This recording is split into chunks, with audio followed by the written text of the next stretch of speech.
Bismillah. Bismillah.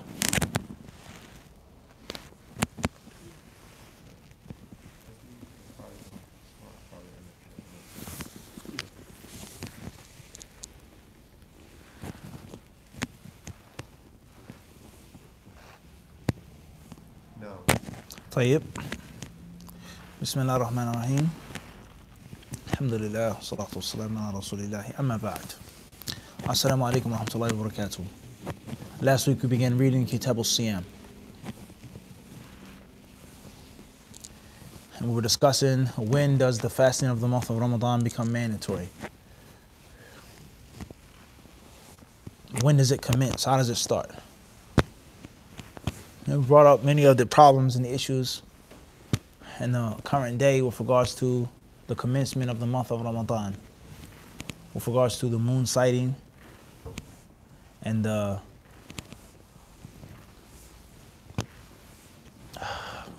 don't know what to call it,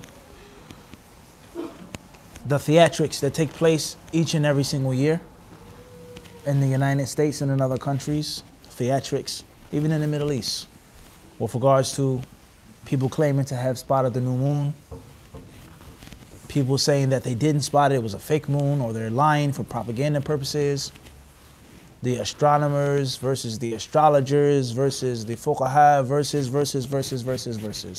It's impossible to see the moon at this date. The moon was sighted in Peru. We'll take their sighting, but we won't take what Saudi Arabia said. How long has Saudi Arabia been looking for the moon? How long have Muslims been looking for the moon in Peru? Very important question. For argument's sake, they saw it. Who's in Peru? How many years? How many Muslims go and travel and depend upon their Islamic guidance in Peru? With no disrespect to Peru, but the fact is the fact. If a person was going to blind follow a country, common sense would tell you, I'll put my money on what? Without a question, anybody in their right mind would bet on Saudi instead of Peru. Everyone understand this? With regards to the calculation, with regards to the Eid, taking a day off of work, vacation, making it a standard holiday in the United States, in New York City, for children to get off of school, for work, and so on and so forth. All of the different problems, and the theatrics that take place when it comes to sighting the moon. Now, the 3 different Eids, Saturday and Sunday. They pray Eid this day, another prays their Eid that day, and the third will pray Eid what? Another day. The different problems that come with regards to the ru'ya, seeing the moon, and what's meant by seeing the moon. Naam. And if we can't see the moon, or we choose not to go with this country's sighting or that country's sighting, the completion of 30 days for the month of Sha'ban. And how do we know when Sha'ban begun or has begun and when it has ended or when it's going to end? How do we know if we don't keep track of it? And what are we keeping track with? Are we calculating Sha'ban with ru'ya, or are we calculating Sha'ban with calendar? So the calendar is batil, it's evil, it's demonic, it's shaitan, the calendar, for 11 months. But the 12th month, Ramadan, or the opposite. The calendar, we use it, we depend upon it, we rely on it for everything that we do, all of our dealings, Jumu'ah, marriage, divorce, debts, kullu shay, Hajj, etc. But it's now demonic and shaitanic when what? Ramadan comes. Nope, can't use the calendar. Calculation is bid'ah, it's haram, it's batil. Anyone with any common sense will clearly see that that's what? That's just not working at the end of the what? At the end of the day, that's not going to work. For you to depend upon something for 11 months, and only 1 month of the year you say what? It's demonic, it can't be used. Has Allah Azza wa Jalla and His Messenger required us to worship Him in that manner? Everyone understand this? In which we pick and choose and say what is and what isn't in that type of what? In that way, in that manner, all right? That's a problem. It happens every single what? Every year. Tayyib, let alone the lack of leadership in the United States, central leadership, qualified leadership to weed out these different khilafat, and allow the Muslims to have some type of unity. And even deeper than that, unfortunately, the times in which we live, in which he who calls to unity is looked down upon and attacked. And the concept of calling to unity is a bad thing and a negative thing that needs to be clarified and rectified. What do you mean by that? You want to unify the people. What do you mean by that? That's so sad. It's very sad. It's the state of the Muslims today. And the other things, if a person were to say or to speak of, they would automatically make a negative, what? Stigma attached to it immediately, regardless of what you meant or what you intended, but it's automatically negative. If you mention the word jihad, it's automatically a bad thing. It's a negative thing, it's a haram thing. What's not jihad? It isn't jihad. That's not what we mean. And there's never ever just, I just want to say it. That's what Allah says, and that's it. Stick to the rope of Allah together, unify as Muslims, and that's it. But it has to be something else. The times in which we live, unfortunately. Unfortunately. The author, rahimahullah, says, وَيَصُومُ 30 يَوْمًا مَا لَمْ يَظْهَرْ هِلَالُ شَوَّالٍ قَبْلَ إِكْمَالِهَا. And the Muslims should fast 30 days, as long as the new moon phase of Shawwal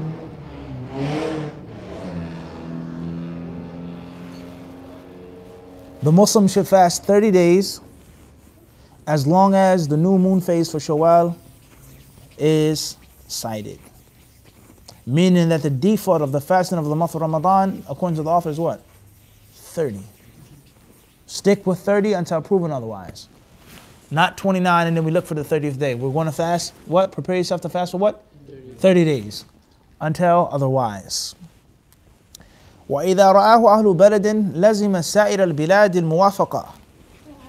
And when the people of one balad see the moon, the rest of the bilad must agree and he must comply. What's meant by the word balad? And what's meant by the word bilad? The word balad and bilad in the Arabic language, let alone in the Islamic sense, is used in different ways. Sometimes the word balad is feminine and sometimes it's masculine. Sometimes the word balda is mentioned, or balad or bilad. Fil bilad. هذه البلدة, many ayat in which these words are used. And sometimes the word balad can mean a city. Sometimes it can mean a country. Sometimes it can mean land. Everyone understand this? A state, etc. So what's meant by here, Ahlul Balad? The people of a country or the people of a city, and the rest of the state and the other provinces have to agree, or all countries. If the moon is spotted by the Muslims in China, the rest of the world must now commence their fast, or must stop their fast for the Eid. What's meant by that? And that's another problem as well with regards to local sighting, calculation, your own sighting, international sighting, etc. Now, and the differences between science and the traditional Islamic fiqh. Do we reject this traditional Islamic view or opinion or practice or method in front of hardcore scientific facts, in which the moon phase cannot be seen in this country on this date? The birth of the moon, that's a very long discussion. So one interpretation is that if the moon is spotted or sighted in China, then the whole entire world has to what? Fast or stop fasting. And another interpretation is, if the moon is sighted in China, then the countries that share that region, that hemisphere, they have to stick with the sighting of China. And the countries that are far from China, a different time zone, a different whatever technological, scientific term you wish to use, they have their own independent what? Sighting, ru'ya. Everyone understand this? The author, rahimahullah, says, وَعَلَى الصَّائِمِ النِّيَّةُ قَبْلَ الْفَجْرِ. And he who wishes to fast must make his intention before Fajr. Must make his intention before Fajr. What's meant by before Fajr? Every Fajr or the beginning of the month of Ramadan? Every Fajr or the Fajr that initiates the fasting of the month of Ramadan. Huge difference.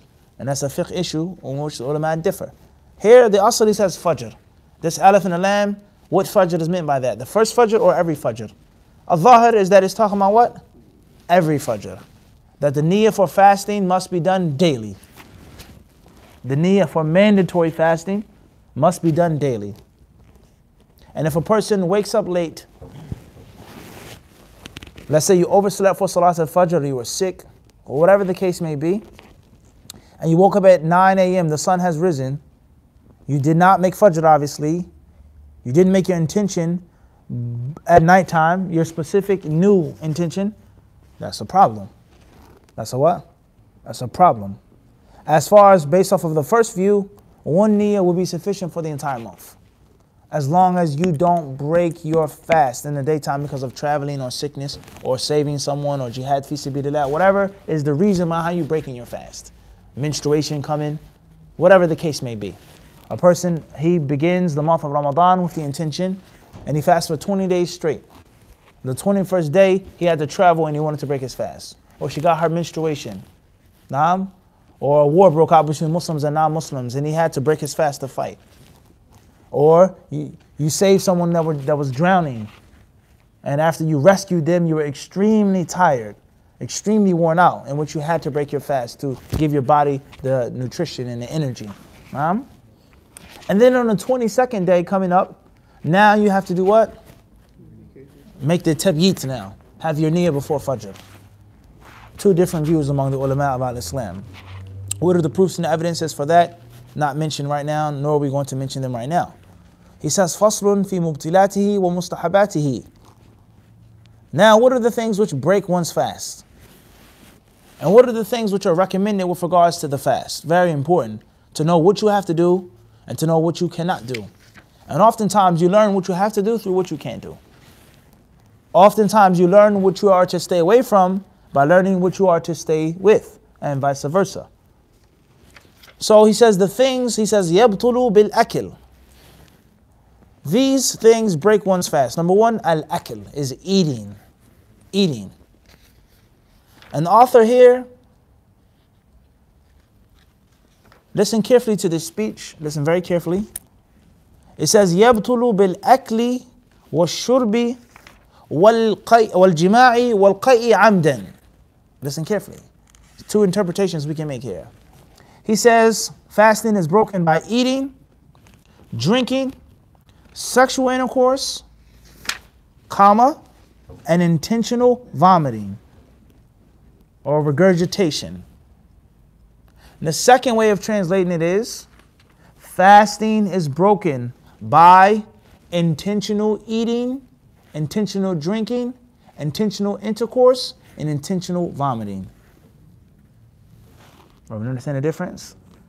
If a person ate forgetfully or accidentally, or even he was forced to eat, one way of translating this is that the fast is what?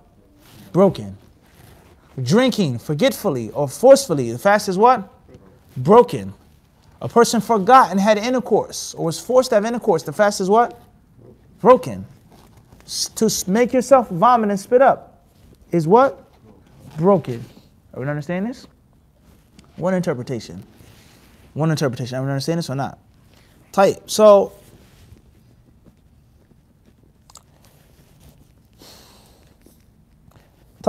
we have eating, drinking, and intercourse, forgetfully or not, comma, and intentional vomiting.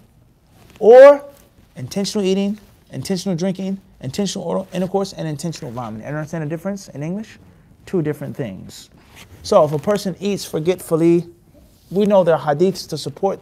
فَلْيُتِمَّ صَوْمَهُ فَإِنَّمَا أَطْعَمَهُ اللَّهُ وَسَقَاهُ. We don't want to mention a dalil right now. We're in a fiqh class, not a hadith class or a comparative fiqh class. We're studying the matan as beginners. So to eat unintentionally, does it break your fast? To drink out of forgetfulness, does it break your fast? To have intercourse forgetfully, does it break your fast? Is it possible to forget and have intercourse? Is it possible? Is it even possible for a person to be in that mindset in which he forgets that he's fasting and he goes and he has intercourse? Everyone understand this? A very long discussion. The ulama of Islam, some say yes, some say no. Some say just how you can eat out of forgetfulness, you can also out of forgetfulness. It can happen. And some say no, it's impossible. No way that you can be that heedless. No way that you can be that what? That heedless. Everyone understand this or not? Tayyib. The author didn't specify how much eating or what to eat. He says akil. So anything which is considered to be eating in our language and culture is a breaking of the fast. Whatever is considered to be what? Eating. So, does that include taking a pill? Does that include taking a pill? Painkillers.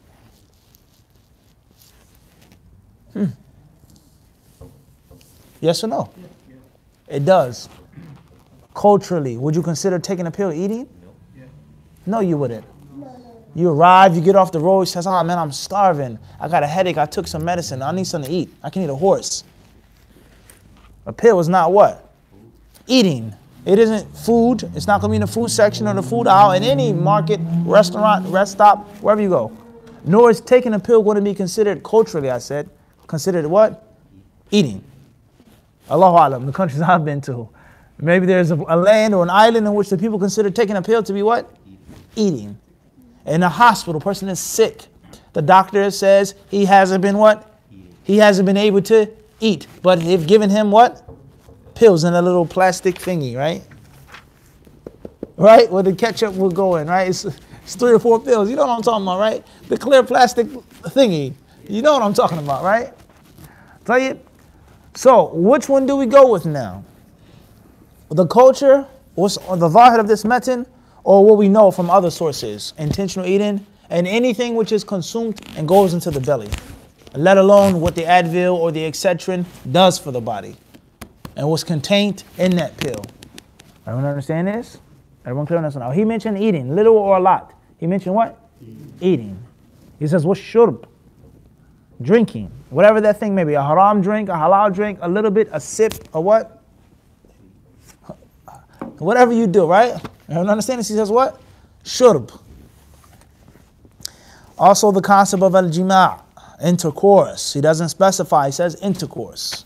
Whatever intercourse that you have, your fasting is broken according to this. The author, notice carefully, he did not mention masturbation. He didn't mention al-istimna'. Is it permissible to masturbate on Islam? It's not the table of discussion right now. But it's something that many people do. And many people, they ask that question. If a person masturbates in Ramadan, is their fasting broken or not? Everyone understand this? Or the concept of fantasizing. It's not intercourse, but a person is fantasizing about his wife, or someone who isn't his wife, unfortunately. Or a husband touches his wife, and a wife touches her husband. They kiss, they touch, they rub, caress each other. There's no intercourse. But for sure, there is pre-seminal fluid that comes from the man. And there's wetness and moistness that comes from the what? From the woman. Is the fast broken or not? Very important issue. We all know that you should avoid these things. You shouldn't be thinking about intercourse, nor should you be touching your wife while you're fasting. But let's say it happened. Does your fast become broken or not? If a person masturbates and they ejaculate, is their fast broken or what? Or not? The author did not what? He didn't mention that. No, not specify. He didn't even mention it. So the question is, does masturbation along with ejaculation, is it included in jima' or is it separate? Everyone understand this? Is it included or not? But he didn't mention that. Nor does the author mention hijama, getting cupped. He did not mention hijama, in which you're presupposed to lose a great deal of blood. A great deal of blood, right? Thick blood, jelly type blood, right? Dark blood. A lot of blood is coming out of your body. And a lot of energy you're going to lose, and a lot of weakness your body is going to have. The author did not mention what? Getting cupped at all. Nor did he mention cupping. He didn't mention it for the cupper or the cupped. Nor did the author mention what? Smoking. Did he have cigarettes in his day? Or cigars? Huh? Yes or no? In Yemen, huh? Shisha, hookah. Huh? What flavor did they have?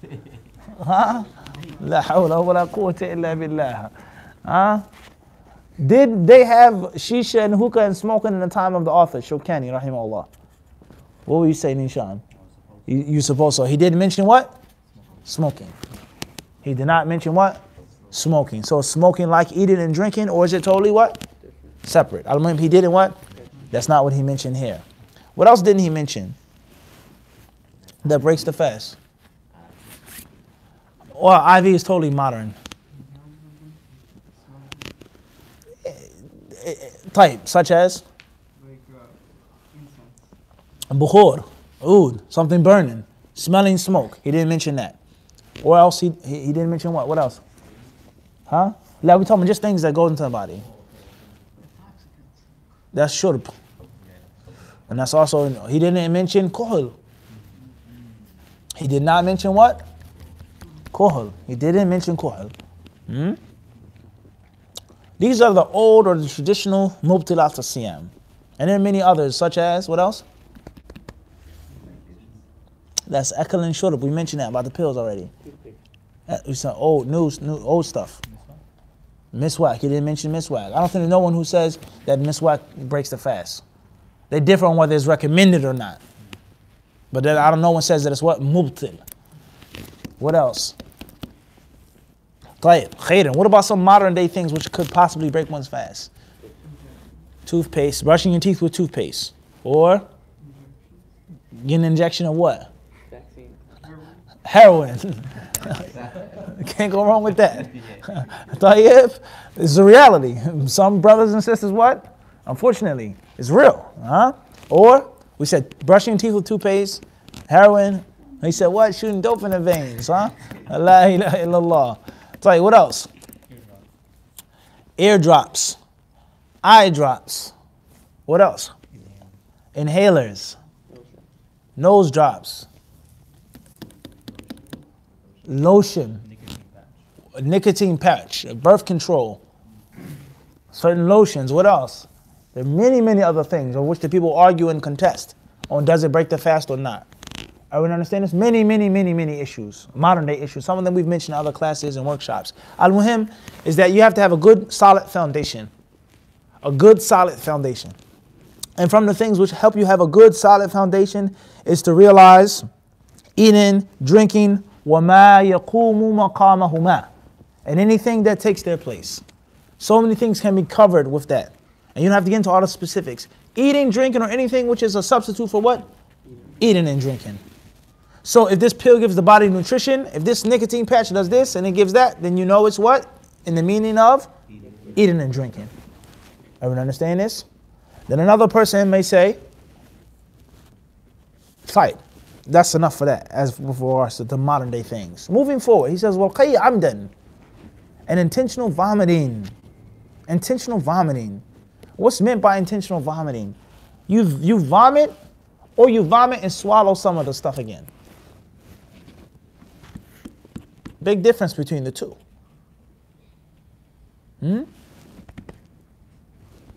What's the difference?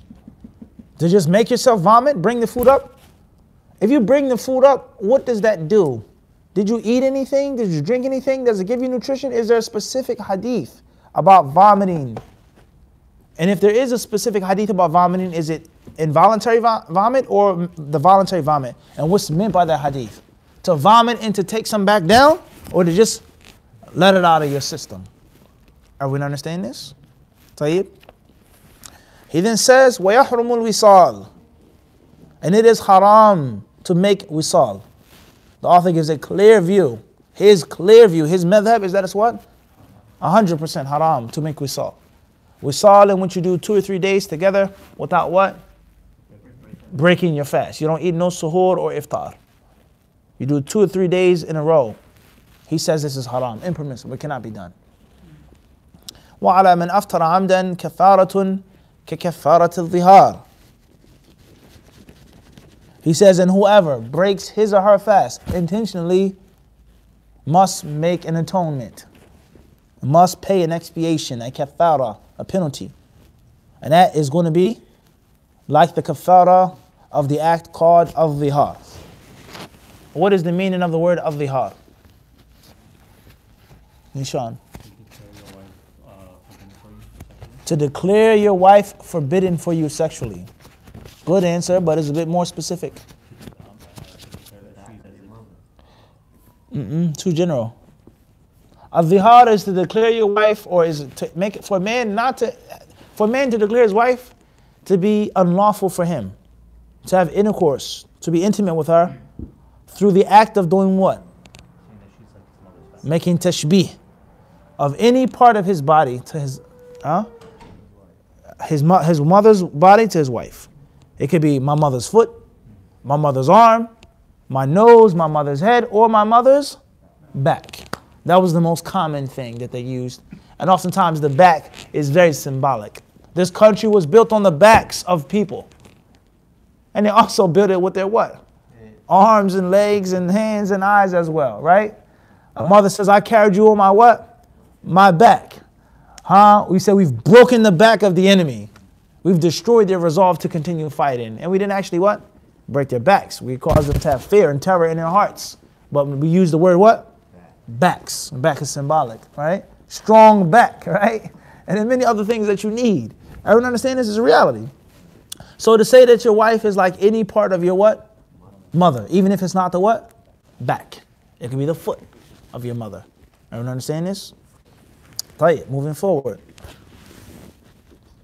What is that kafara? The kafara of dhihar. 60 consecutive days of what? Fasting. That's it? Hanan Aslam.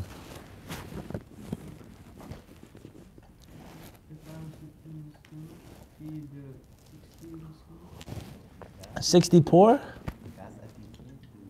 He says if you can't, فَإِلَّمْ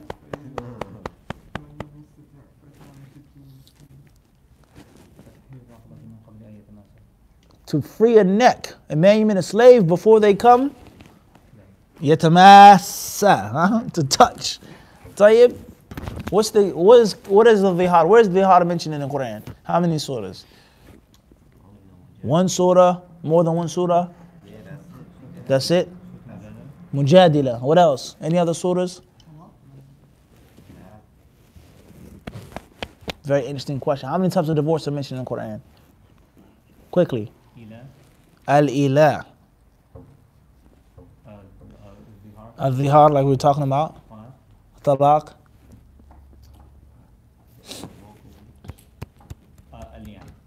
Al-Li'an. Mula'na. MashaAllah. Clutch answer. Very good. What else? You're still lacking. That was clutch though. That was a fourth quarter three-pointer. No doubt. Huh? It's not divorce. There are others in the Quran. Other types of divorce mentioned. So moving forward. So what is the kafara of dhihar?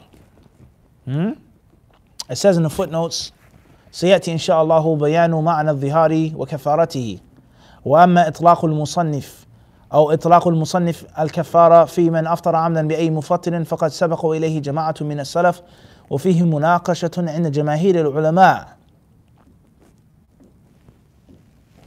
He says here that the concept of al-dhihar and its expiation will come later on in the book. That's going to come later on in the book. The author here, he gave an absolute ruling. If you intentionally break your fast, you must make the kafara. And he didn't specify which type of iftar that you made. If you ate intentionally, if you drank intentionally, if you had intercourse intentionally, he says anyone who breaks his fast intentionally without a reason has to do what? No, it doesn't say 60 days, it says the kafara of the al-muhim. It's a huge difference between the two, guys. If a person will say, I'm really, really, really thirsty, I need to drink something. He broke his fast versus a man who had intercourse. Two different things now. Everyone understand this? The author doesn't what? Specify. طيب. Also in the footnotes it says, زاد المصنف في السيل وجوب القضاء على من أفطر عمدا وبسط الاحتجاج لذلك. The author also mentions, the footnoter says, that he who breaks his fast intentionally must make it up. Must make up the day. That's not mentioned in the Matin. It's in another book. He says he has to make up the day. He has to make up the day. And that's a different ruling. Because a person may say, if you intentionally break your fast, there's no making up of the day. You messed it up. It will never be accepted from you. Khalas. Pay the expiation and that's it. But he, in another book, says you have to also what? So you have to make up the day and pay the kafara. طيب. The author, he says, وَيُنْدَبُ تَعْجِيلُ الْفِطْرِ وَتَأْخِيرُ السَّحُورِ. And it is also recommended to hasten one's iftar and to delay one's suhoor. To hasten one's iftar and to delay one's suhoor. Many people, they don't hasten their iftar. They'll wait until after the adhan is finished. Or they'll say, I want to double check, I want to wait. Or stop being greedy. Just be patient. The food isn't going anywhere. Relax. So on and so forth. All of that is against the sunnah. And also to eat the suhoor too early. Go back to sleep. And oftentimes, subhanAllah, the suhoor we know oftentimes is just mental. It's a mental thing. It's physical, we know that. But sometimes with some people it's just what? Mental. People are irritable and upset and mad if they don't eat suhoor. Even though the food is going to burn away or it wasn't that much, but I didn't drink anything and I have to what? Fast all day. Oh man. It's reality. So just the sheer fact that, alhamdulillah, I had some food, I had some drink, it helps you what? No doubt about that. Let alone the nutrients in your body, the energy, so on and so forth. Naam. And obviously that's a very long discussion with regards to things that you should and shouldn't eat when it comes to iftar and suhoor. Healthy foods, naam. Healthy foods, right? Healthy drinks. Things that will rehydrate the body, right? Give the body the necessary sugar that it needs, the necessary protein, whatever the body needs. Everyone understand this? And not making the iftar your main meal. Everyone understand this? Moving forward. He says, Faslun. And before we go forward, or maybe we'll stop here tonight, that's unfortunate. With regards to the power of food. Well, many Muslims will come to the masjid only when it's time to eat. They'll get up for Fajr because it's what? It's time to eat. They'll be in the masjid for Maghrib because it's what? Time to eat. And I would say my years of being imam, especially here in this masjid, other masjids, alhamdulillah, not as bad. Utterly appalling.